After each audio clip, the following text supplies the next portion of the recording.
فضائلهم ومناصب حقوقهم من الأزل إلى قيام يوم الدين وإمام الزمان. بسم الله الرحمن الرحيم. اللهم كل وليك الحجة بن الحسن صلواتك عليه وعلى آله في هذه الساعة وفي كل ساعة وليا وحافظا وقائدا وناصرا ودليلا وعينا حتى تسكنه أرضك طوعا وتمتعه فيها طويلا برحمتك يا أرحم الراحمين. اللهم صل على محمد وآل محمد. أما بعد فقد قال الله تبارك وتعالى في كتابه المجيد. بسم الله الرحمن الرحيم. قل لا أسألكم عليه أجرا إلا المودة في القربى.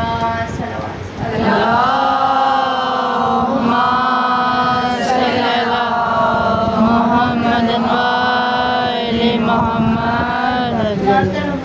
خدائے بزرگ و عزت کے لیے کہ جو عالمین کا باننے والا ہے، جو رحمان ہے، رحیم ہے، اللہ کل شیء قدیر ہے، اور بعد سب خدا لا محبوب درود و سلام محمد اور علی محمد کے نام کی جو منشی تخلیق کائنات ہے، اور ساتھ ہی ساتھ پروردگار عالم کا شکر بجا لاتے ہیں کہ اس نے ہمیں توفیق عطا کی کہ ہم اس فرش ادا پر آ سکیں. اور آپ کی خدمت میں پیش کروں کہ ایام عذاب کو ہمیشہ میں کہتی ہوں کہ یہ ایام موسم پرواز ہوا کرتے ہیں. یہ عام ایام نہیں، اس لیے کہ شاعر نے بہت خوب کہا تھا کہ ثنائے فاطمہ میں فکر کے جوہر نکلتے ہیں، یہ مضمون چادر تطہیر سے چھن کر نکلتے ہیں. درِ زہرا کی جانب کہہ کے یہ بڑھتے رہے قدسی، چلو اب آسمانوں سے ذرا اوپر نکلتے ہیں. یعنی درِ سیدہ پر ملائکہ کا آنا صرف ملائکہ کا زمین پر آنا نہیں تھا، بلکہ اور پرواز کر کے عرش علا کی جانب جانا تھا. لہٰذا ہم بھی یہ کہیں گے کہ بی بی ہم اس فرش ادا پر نہیں بلکہ اس مقام علا پر موجود ہیں کہ جس کا تصور میں اور آپ نہیں کر سکتے، جس کے لیے خود حبیب ابن مظاہر تمنا کرتے ہیں اگر حیات ملے تو کیا کروں، عزاداروں کے ساتھ چلے آؤں اس فرش ادا پر جس فرش ادا پر تمام مومنان ہیں، کہ جس کے ذریعے سے پروردگار عالم ہمیں چاہتا ہے مزید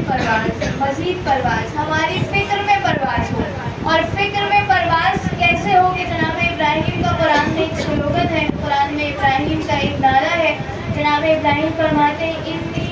لا احب الآفلین، میں ڈوب جانے والوں کو پسند نہیں کرتا، میں فنا ہو جانے والوں کو پسند نہیں کرتا. آپ سب جانتی ہیں کہ جب وہ جناب ابراہیم توحید کی دلائل دے رہے ہیں تو اس موقع پر قرآن کہتا ہے کہ اس زمانے میں لوگ بتوں کی پرستش کرتے تھے اور ستاروں کی پرستش کرتے تھے، اور جناب ابراہیم دلائل دے رہے ہیں. جب آسمان پر ایک ستارہ دیکھا اور وہ ڈوب گیا، اور جناب ابراہیم نے استدلال کرتے ہوئے کہا کہ کیا تم اس خدا کو مانتے ہو جو ڈوب جائے؟ میں ایسے خدا کو نہیں مانتا. جناب ابراہیم کا یہ سلوگن صرف ایک ایسے جملہ نہیں ہے بلکہ ایک ایسا نعرہ ہے کہ جو مجھے اور آپ کو قوی کرتا ہے. ایسے لوگوں کا انتخاب کرنا ہے کہ جن کے لیے ہمیشہ بقا ہو، جس بقا میں تسلسل ہو. اور یہ ایسا نہیں ہے کہ انسان آئے دنیا میں 60-70 سال کی زندگی گزارے اور چلا جائے، اس کے بعد فنا ہے. پروردگار کہتا ہے نہیں، مومن کے لیے فنا ہے ہی نہیں بلکہ مومن کے لیے مسلسل بقا ہے. اور اگر اسی بقا کی مجھے اور آپ کو تلاش ہے تو دشمن نے بہت چاہا کہ 72 ڈوب جائیں، ختم ہو جائیں، لیکن پروردگار عالم نے انہیں ایسا فنا اور ایسی بقا عطا کی کہ آج تک قیامت تک جس کا نام زندہ پائندہ جاویدہ رہے گا. اور قرآن کی اس آیت کی تفسیر پوری کربلائے معلیٰ ہے اگر آپ دیکھیں. لیکن ایک ہستی جس کا میں آج خاص ذکر کرنا چاہتی ہوں وہ کوئی اور نہیں، میری اور آپ کی شہزادی جناب زینب کبریٰ سلام اللہ علیہا.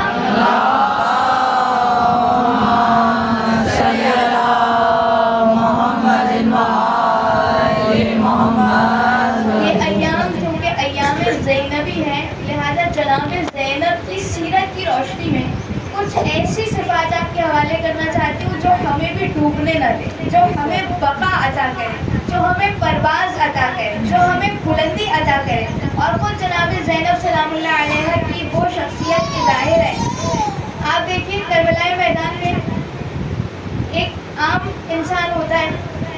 ایک مرد ہے، اس کو لیڈرشپ دی جائے اچھے حالات میں، اور ایک خاتون کو لیڈرشپ دی جائے عام حالات میں جب اطمینان ہو، چین ہو، سکون ہو۔ لیکن جناب زینب سلام اللہ علیہ نے لیڈرشپ اس وقت سنبھالی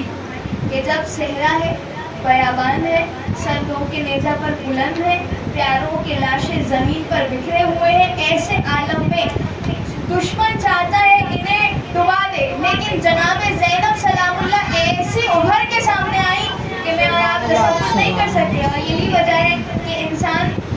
سوچتا ہے کہ ایک صرف نازک ایسے عالم میں پس ہو جائے اور حقیر ہو جائے اور دب جائے، لیکن سلام اس شخصیت پر کہ انسان کی عقلیں حیران ہے کہ کوئی ایسی رات میں رات بھر پہرا دینے کے بعد، اپنے پیاروں کے لاشیں دیکھنے کے بعد صبح کو ایسے بیدار ہوگی کہ اٹھ کر بلند ہو کر ایسی پرواز کرے گی کہ ہمیشہ بقا ہی بقا اور ہمیشہ تسلسل جاری و ساری رہے گا، جو کبھی ڈوبے گی نہیں۔ اور جو آپ سے متصل ہو جائے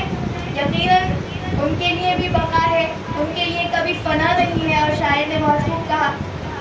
کہ گواہ ہے تیری شجاعت پہ کربلا کی زمین، امام وقت کو کی پورے صبر کی تلقین، بجھا کے شمع امامت جلا کے شمع یقین، سکون و صبر کی ایک کائنات لے کے چلی، اجل کی گود سے نکلی حیات لے کے چلی، جگر پہ اکبر و قاسم کے درد اٹھائے ہوئے، جو مر چکے تھے خود ان کی ہی زندگی بن کر، رقیب فتح شہ مشرقین بن کے اٹھی، نہ تھے حسین تو زینب حسین بن کے اٹھی، سبحان اللہ، نہ تھے حسین تو زینب حسین بن کے اٹھی۔ اور کچھ صفات محدود وقت ہے کیونکہ ہمارے پاس آپ کی خدمت میں پیش کرنا چاہتی ہوں جو یقیناً ہمیں بقا سے نوازے گی، اور یہ زینبی صفات ہیں، زینبی ایٹریبیوٹ ہیں، اور اس صبح زینبی میں اور آپ اپنے آپ کو عطر زینبی سلام اللہ علیہ سے معطر کریں انشاءاللہ اس فرشادہ سے۔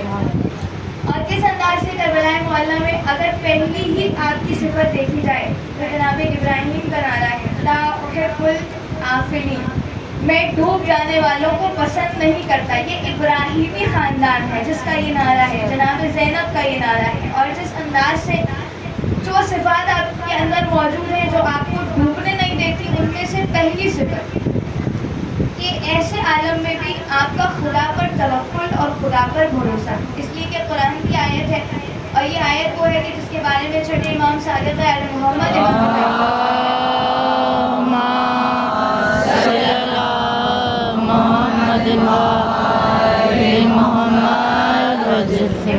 صادق جس آیت کے بارے میں فرماتے ہیں کہ اگر اس آیت کو انسان سخت مشکلات میں پڑھے، جب ہر طرف بحران ہو، انسان کو کوئی صورت نظر نہیں آتی، گرفتاریاں ہی گرفتاریاں ہیں، تو پروردگار عالم اسے ایسی جگہ سے نجات عطا کرتا ہے جہاں سے اس کو تصور نہیں ہوتا ہے، اس لیے کہ قرآن کا وعدہ ہے، اور یہ قرآن وعدہ اپنے پیغمبر سے کر رہا ہے۔ اور کیا پروردگار عالم کا وعدہ اپنے حبیب سے؟ سورہ توبہ کی آخری آیت جس میں خدا فرماتا ہے فَإِن تَوَلَّوْا،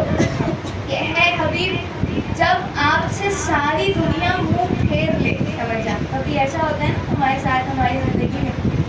دنیا میں بہت کچھ کیا لیکن اب کوئی ساتھ دینے والا نہیں ہے، سب نے رخ موڑ لیا ہے کسی بھی اعتبار سے،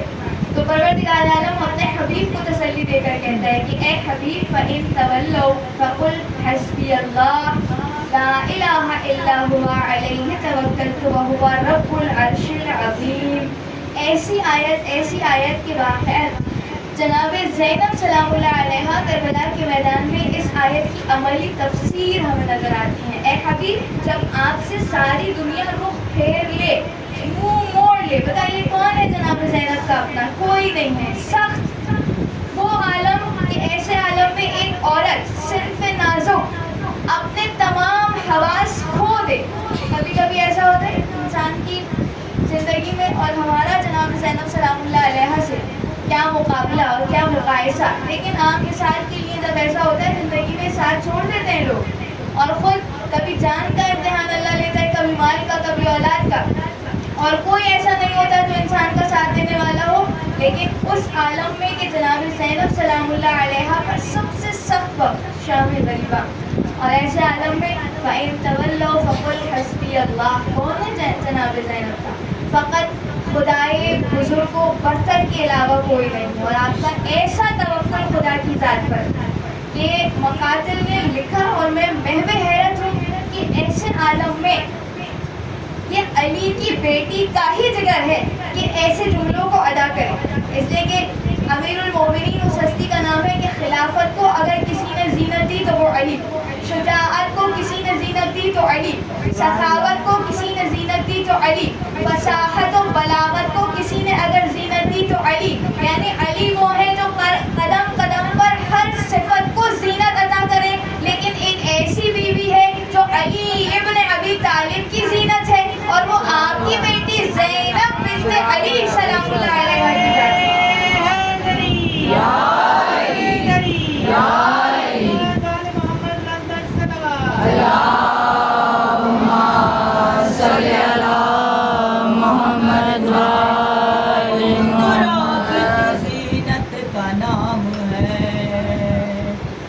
زینب امامتوں کی امانت کا نام ہے، زینب علی کے خون کی طہارت کا نام ہے، زینب حسینیت کی زینب حسینیت کی ضرورت کا نام ہے، مانا وجود شاہ میں پوری ہے کربلا، زینب اگر نہ ہو تو ادھوری ہے کربلا، نعرہ حیدری حیدری، اپنی بیوی جناب زینب کبریٰ پہ بلند سے بلند تر صلوات، صلی اللہ محمد محمد۔ ہر صفت میں جو اول نمبر پر ہے وہ علی، لیکن اس علی کی بھی کوئی زینت ہے، وہ جناب زینب سلام اللہ علیہ کی ذات ہے، اور اس انداز سے جناب امیر کا کسی صفت میں کوئی بھی مد مقابل نہیں ہے، لیکن جناب زینب سلام اللہ علیہ کے لیے کہا گیا یہ علی کی زینت ہے، ہاذہ زینب، اب جو اپنے باپ کی زینت بنے اسے زینب بنت علی کہتے ہیں، اور کربلا کے میدان میں جو آپ کا توکل ہے، لا احب الآفلین، جو مجھے آپ کو ہم سب کو کسی کو ڈوبنے نہیں دے گا، اور وہ خدا کی ذات پر توکل، اور جناب زینب توکل کا ایسا آئینہ دار کہ روایت کہتی ہے کہ جب آپ اپنے بھائی کے پامال لاشیں پر آئیں تو آپ نے ایک جملہ کہا، پروردگار اللہم تقبل منا قلیل القربان، پروردگار زینب کی جانب سے قلیل سے قربانی کو قبول فرما۔ اگر آپ اس جملے کا تھوڑا سا بھی تجزیہ کریں اور اسے اینالائز کریں تو زمین پر حجت خدا سے بڑھ کر کوئی اب کسی کا عمل ایسا نہیں ہے جو اللہ کی بارگاہ میں قبول ہو۔ میں اور آپ اپنے عمل کے لیے نہیں کہہ سکتے کہ ہمارا یہ عمل قبول ہے، لیکن جب حجت کوئی عمل کرتی ہے نا تو اس کا مطلب ہے یہ پیور اللہ کی جانب جا رہا ہے، لیکن سلام اس بیوی پر جو توحید کے ایسے اعلیٰ درجے پر فائز ہے، جو اپنے بھائی کے پامال لاشیں پر آ کر کہتی ہے اللہم تقبل منا قلیل القربان، پروردگار میری جانب سے زینب کی جانب سے اس قلیل سے قربانی کو قبول فرما۔ مجھے نہیں پتا یہ کون سی توحید ہے اور یہ کون سا عمل ہے جناب زینب کا کہ جو ایسا جگر آپ نے پایا ہے واقعی، اور جو وہ جملہ کہ جب جناب سید سجاد نے اپنے بابا کا پامال لاشا دیکھا، توکل خدا کی ذات پر، اس کی ذات پر بھروسہ اور یقین، اور ایسا محسوس ہوتا تھا کہ جناب سید سجاد کی روح پرواز کر جائے گی، اور مقاتل نے لکھا اس نے کہ کون بیٹا ہے جو اپنے باپ کا لاشا اس طرح بے گور و کفن دیکھے، اگرچہ کہ منزل مسائل پر نہیں، لیکن ان جملوں کو محسوس کیجیے گا، آپ کی آنکھوں میں آنسو ہے، خدا انشاءاللہ قبول فرمائے، اس فرش عزا سے کسی مومنہ کو پروردگار عالم جناب زینب کے صدقے میں خالی ہاتھ نہ لوٹائے۔ روایتیں کہتی ہیں ایسا لگتا تھا کہ سید سجاد کی روح پرواز ہو جائے، ایسے عالم میں جناب زینب سلام اللہ علیہ نے اپنے آپ کو پشت ناقہ سے گرا دیا، اور ایسے گری جیسے جناب عباس گھوڑے سے زمین پر، اور مقتل نے یہ الفاظ لکھے کہ جناب زینب نے جملہ کہا ہے، ایسے ہی سجاد مالی اناک انتجوت بنفسک یا بقیت جدی و ابی و اخوتی، اے سجاد اے بڑائی کی نشانی؟ اے میرے جد کی یادگار، میں کیا دیکھ رہی ہوں؟ ایسا لگتا ہے کہ ابھی تمہاری روح پرواز کر جائے گی، لیکن ایسا یہ جیسے جات یاد رکھو، آج تم یہ بے گورو کفن لاشا دیکھ رہے ہو، لیکن ہمیشہ ایسا نہیں رہے گا سجاد، خدا پر بھروسہ اور توکل۔ کہا اے سجاد، کل یہی مقام ہوگا، اس مقام پر قبر بنے گی، تمہارے باپ کے نام کا پرچم نصب کیا جائے گا، زمانہ کتنی ترقی کر لے اے سجاد، کوئی تمہارے باپ کی قبر کو مٹا نہیں سکتا۔ زینب کا توکل، زینب کا یقین خدا کی بارگاہ میں، اور آپ نے یہ پیشن گوئی تھی، سجاد کے دل کو قرار آیا اور جناب زینب سلام اللہ علیہ نے سفر اختیار کیا، یعنی خدا پر توکل، چاہے کیسے بھی حالات ہو۔ جو صفت مجھے، آپ کو، ہم سب کو زینبی صفت کبھی ڈوبنے نہیں دے گی، ہمیں ہمیشہ بقا عطا کرے گی، وہ خدا کی ذات پر توکل ہے۔ اور بہت ساری مثالیں توکل کی ہیں، لیکن میں سب کو چھوڑتے ہوئے دوسری صفت، جو صفت مجھے اور آپ کو بقا عطا کرے گی، زندگی میں کبھی ڈوبنے نہیں دے گی، وہ ولایت اور امامت کے گرد محو طواف رہنا ہے۔ یہ جناب زینب کی صفت ہے یا نہیں ہے؟ جب امام حسین زندہ ہے، جس انداز سے وصیتیں فرما رہے ہیں، بیوی اسے قبول کرتی ہیں۔ جب سید سجاد سے پہلے امام حسین کہتے ہیں جناب زینب سے کہ اے زینب استعدوا للولا، آپ بلاؤں کے لیے تیار ہو جائیے، اور خبردار بیوی کوئی شکوہ آپ کی زبان پر نہ آئے، یہ قبول فرما رہی ہیں اور اسی انداز سے آگے بڑھتے ہوئے جا رہی ہیں۔ اور جب سید سجاد پر امامت کا وقت ہے اور جب خیموں میں آگ لگائی جا رہی ہے، تو بیوی ابھی بھی محو طواف ہیں، اگرچہ کہ عالمہ یا غیر معلمہ ہے، اور یہ سند آپ کو چوتھے امام نے دی، معصوم کی زبانی کے بیوی انتی عالمۃ غیر معلمہ، اس کے باوجود سجاد سے پوچھتی ہے اے سجاد، کیا خیموں میں جل کر مر جائیں یا بے ودا باہر آ جائیں؟ اور فرمایا کس انداز سے محو طواف ہے، یعنی وہ صفت جو مجھے اور آپ کو کبھی ڈوبنے نہیں دے گی، وہ امامت کے گرد محو طواف رہنا ہے، ان کی حفاظت میں اور ان کے لیے آگے قدم آگے بڑھانا ہے۔ اور بہت ساری مثالیں ہمیں تاریخ میں ملتی ہیں، اس زمانے میں، آج کے زمانے میں ایک جملہ سنیے کہ ان عالم عالم عشق ہے، خورشید دور زمین بھی کرتے، پروانے دور شم بھی کرتے، یعنی ہر گردش یہ محور میخواہر، وہ محور گردش قلب مومن مولائے امیر المومنین حضرت علی، یعنی مطلب یہ کہ ہر چیز دنیا میں محو طواف ہے، سورج زمین کے گرد طواف کر رہا ہے، اسی طرح پروانہ شمع کے گرد طواف کرتا ہے، لیکن جتنی بھی یہ گردشیں ہیں انہیں ایک محور کی ضرورت ہے، اور ہر محور کو ایک مرکز، ہر گردش کو ایک مرکز چاہیے، اور قلب مومن جس کے گرد طواف کرے وہ میرا مولا، آپ کا مولا علی ابن ابی طالب ہونا چاہیے۔ اور فرمایا آپ نے ایک بلند تر صلوات پڑھیں،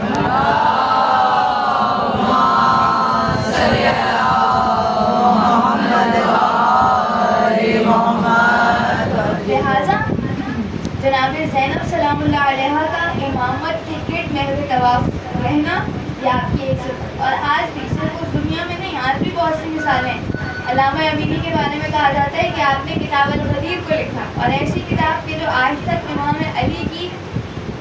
ولایت پر سب سے بڑی دلیل ہے، اور اس میں اتنے دلائل انہوں نے جمع کیا اپنی زندگی میں، مختلف ممالک میں جاتے تھے، اور جب کوئی پوچھتا تھا نا کہ اس ملک کا موسم کیسا تھا، تو ایک ہی جملہ کہتے تھے، میں لائبریریوں میں اتنا گم تھا اور اتنا فنا تھا عشق علی ابن ابی طالب میں کہ مجھے موقع نہیں ملا میں موسموں کو دیکھتا، اس لیے کہ کوئی بھی حدیث کہیں سے بھی ملتی لے آتے اور اسے اپنی کتاب میں انہوں نے نقل کیا۔ تو علماء فرماتے ہیں جب ان کے بیٹے نے ایک مرتبہ عالم رویا میں دیکھا ان کے مرنے کے بعد کہ میں دیکھوں تو میرا بابا کس عالم میں ہے، تو عجب منظر تھا، دیکھا کہ ایک مسند نشین مولا امیر المومنین اس مسند پر ہے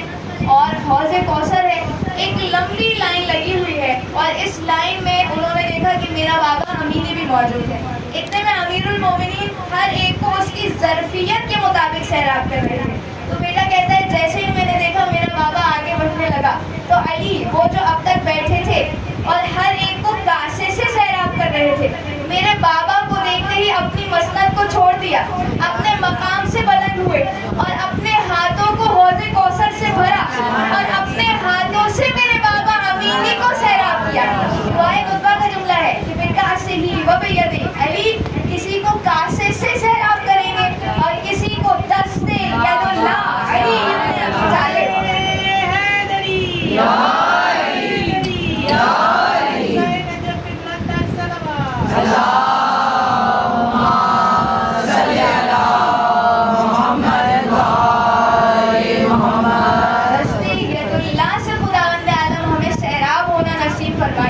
جس طرح امینی حوض کوثر پر سیراب ہوئے. اور علماء فرماتے ہیں صرف علی نے سیراب نہیں کیا, دعا دی کہ پروردگار اللہم بیض سماوت وجہت وجہی, کہ پروردگار تو اسی طرح سے امینی کے چہرے کو روشن کر جیسے اس نے دنیا میں میرے چہرے کو روشن کیا. اور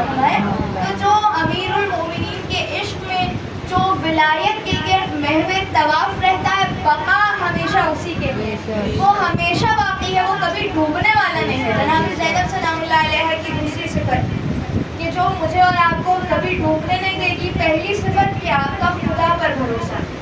دوسری صفت کہ امامت کے گرد محو طواف رہنا, اور تیسری صفت کیسے بھی حالات ہو مقام شکر پر رہنا, چاہے خوشی ہو چاہے غمی ہو. اور اسی لیے مقتل نے یہ جملہ نقل کیا کہ جب جناب زینب سلام اللہ علیہ ابن زیاد کے دربار میں لائی گئی اور اس موقع پر ابن زیاد کہہ رہا تھا, اے زینب دیکھا خدا نے تمہارے بھائی کے ساتھ کیا کیا نعوذ باللہ.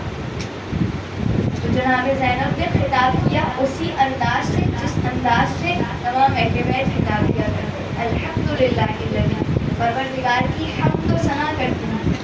الحمد سے خطاب کا آغاز دیکھنا.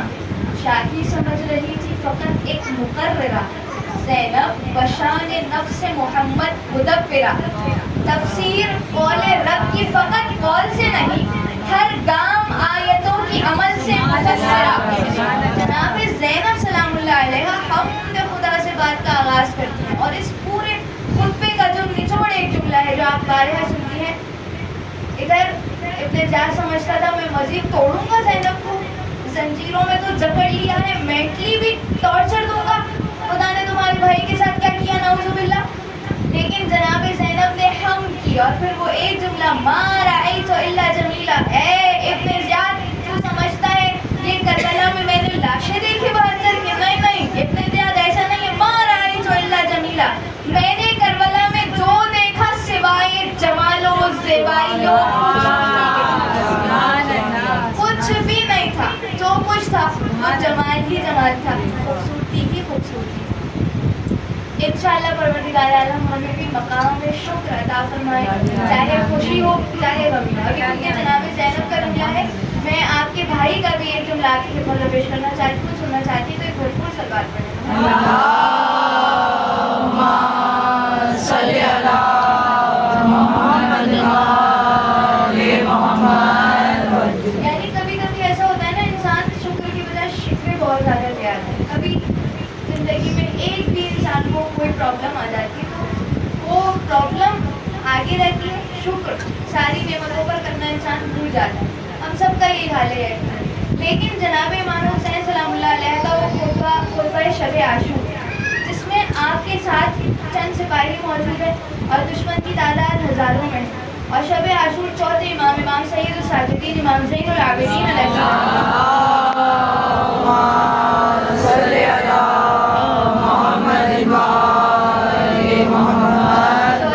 فرماتے میں اگرچہ کہ مریضی کے عالم میں تھا, لیکن میں نے شب عاشور خود کو امام حسین کے خیمے سے نزدیک کیا, اس لیے کہ میں دیکھنا چاہتا تھا میرے بابا کیا خطاب فرمانا. اور میرے بابا شب عاشور اپنے اصحاب کے گرد موجود تھے, اصحاب ان کے سامنے موجود تھے اور وہ خطاب کر رہے تھے. اسنی علی اللہ احسن الثنا, پروردگار کی ایسی ثنا کرتا ہوں کہ جس سے بہتر کوئی ثنا نہ. اور پھر جملہ ارشاد فرمایا کہ پروردگار تیرا حمد بجلاتا ہوں علی السراء و ضراء, چاہے خوشی ہو چاہے غم, ہر لمحے میں تیری حمد بجلاتا ہوں. اس کے بعد کہا کہ پروردگار کن چیزوں پر تیری حمد کروں, اس لیے کہ کل مرنا ہے, مستورات ساتھ ہیں, جنگ موجود ہے، سامنے لشکر ہے اتنی تعداد میں، لیکن امام حسین علیہ السلام کن چیزوں کو، کن خوبصورتیوں کو دیکھ رہے ہیں کربلا میں؟ فرمایا خدا تیری حمد ہے، اور 4 نعمتوں پر شکر کیا، پروردگار تیری حمد کرتا ہوں اس نعمت پر کہ تو نے مجھے قرآن سمجھنے والا بنایا، پروردگار تیری حمد کرتا ہوں کہ تو نے مجھے خاندان نبوت سے قرار دیا، پروردگار تیری حمد کرتا ہوں کہ تو نے مجھے سوچنے والا دل عطا کیا، پروردگار تیری حمد کرتا ہوں کہ تو نے مجھے سننے والے کان عطا کیا، سوچنے سمجھنے والا دل عطا کیا، یعنی جہاں ہر طرف نیگیٹیوٹی ہے اس نیگیٹیوٹی میں جو جمال و زیبائی و خوبصورتی کو دیکھ لے اسے حسین ابن علی کہتا ہے، اور سنایا آپ نے۔ لہٰذا مثبت یعنی منفی چیزوں میں سے کیسے مجھے اور آپ کو مثبت چیزوں کو نکالنا ہے، یہ مجھے کربلا ہے، اور جناب زینب سلام اللہ علیہ،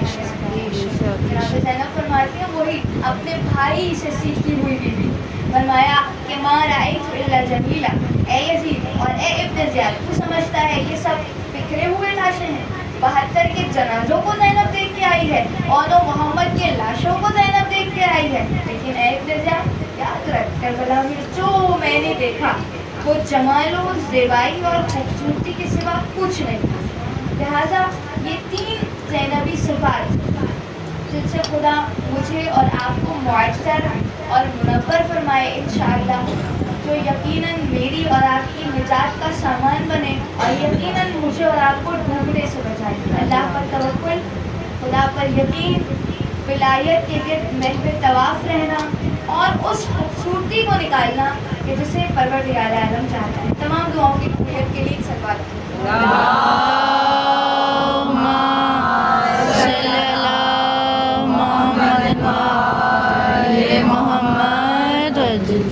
بسائیے مومنان،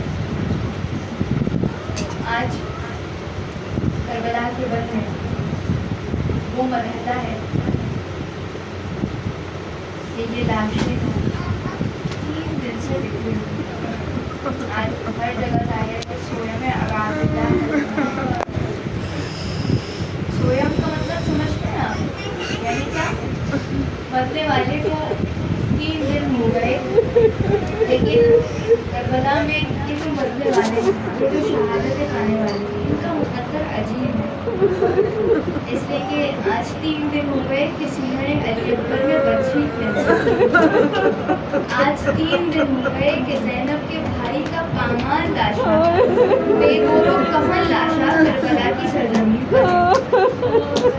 اور روایتیں کہتی ہیں کہ بی بی جب اپنے بھائی کے پامال لاشے پر آئی تھی نا، ایک جملہ تو یہ کہا تھا کہ میں نے آپ کی خدمت میں فضائل مہدیہ کیا،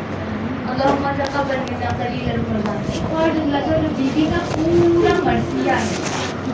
پورا مرثیہ، بی بی جملہ کہتی ہے انت اخی حسین، اپنے بھائی کے ٹکڑوں کو اٹھایا، فرمایا کیا تو ہی میرا بھائی حسین ہے؟ میں کہوں بی بی اتنے برس کا ساتھی آج اپنے بھائی کو پہچاننے سے انکار کر دیا، آج اپنے ہی آواز سے زینب آئی تو میں اپنے بھائی کو دیکھا تھا بلند ترین تنوں کامت کرے، میرے کبھی ٹکڑوں میں بڑا ہوا نہیں دیکھا تھا، پھر کہتے زینب کی مبرین سے ماں محمد صلی اللہ علیہ وسلم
salita